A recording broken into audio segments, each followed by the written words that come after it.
կոնկրետ ՍԴԿ-ն հանդես կգա հայտարարությամբ, որտեղ մենք կառաջարկենք բոլոր այն ուժերին, ովքեր դեմ են այս ամեն ինչին, միավորվել հանդես գալ նույն դրոշի տակ։ Եկեք չորոշենք, թե ով պետք է լինի առաջի դեմքը, երկրորդը, երրորդը։ Եկեք միավորվենք, բռունցվենք եւ մեկ անգամ Հայաստանում անցկացնենք գոնե առաջի 90 թվականի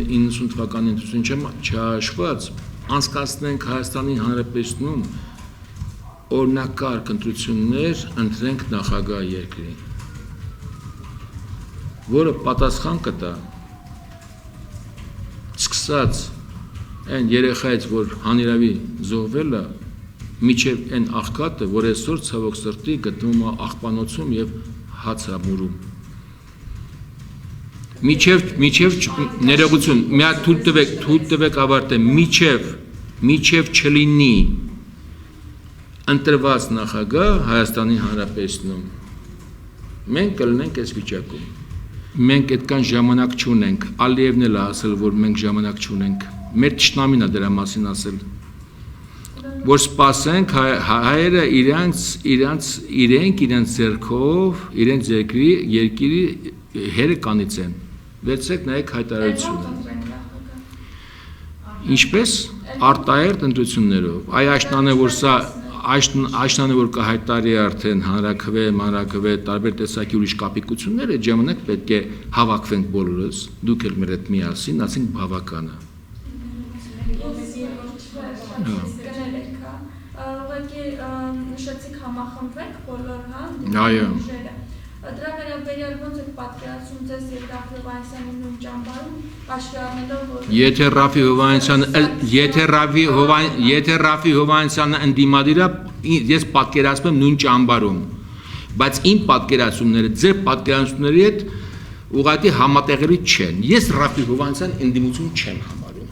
եւ չեմ համարել այն գլխից։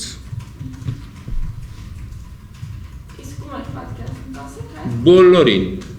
բացի Ռաֆի Հովհաննիսյանից։ Պարոն Եղեգեյան, բայց հիմա կարծես ընդդիմության մասնատում եք գնում, մի կողմից կոնկրետ դաշինքն է փորձում պահպանվել, մի կողմից կոնկրետ կուսակցությունը, Ոչինչ, ես համենայն դեպս ձեզ ասեմ, որ բոլոր այն իմ ընկերների հետ ում հետ ճանապարհ եմ անցել, ում հետ անցել եմ բանտերով, ում հետ ուրեմն եղել եմ հարթակի վրա, ում հետ եղել եմ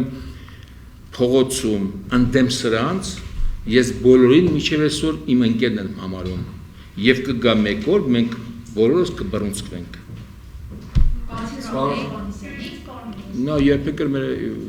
ես նրան երբեք չեմ համարել ընդդիմություն։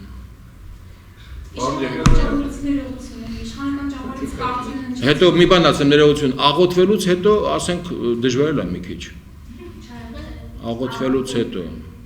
Այդ աղոթքը լուրջ պարագա է, դուք տենց մի նայեք, ասենք աղոթում է, մի քանի տարի նրան պետք է ձեռք չտաս, ոչ է պետք է խոսած, աղոթած է։ Իշխանական ճամբարից կարծիք հնչեց, որ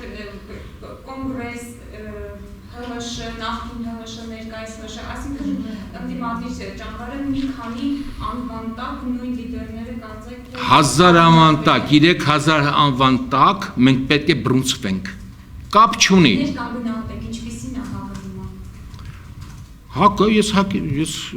կուսակցության անդամ չեմ։ Գտնում եմ, որ շատ լավն է եւ միակ մարդը, որ կարող է երջանկահիշատակ Կարեն Դեմիրճյանն ասում էր պետք է ազգին փոսից հանել։ Բայց այսօր անդունդի մեջ ենք, փոսի մեջ չենք։ Եվ այդ անդունդից հանողներից մեկը ով հնարավորություն ունի դա անելու, ես համարում եմ, որ դա Լևոն Տեր-Պետրոսյանն է։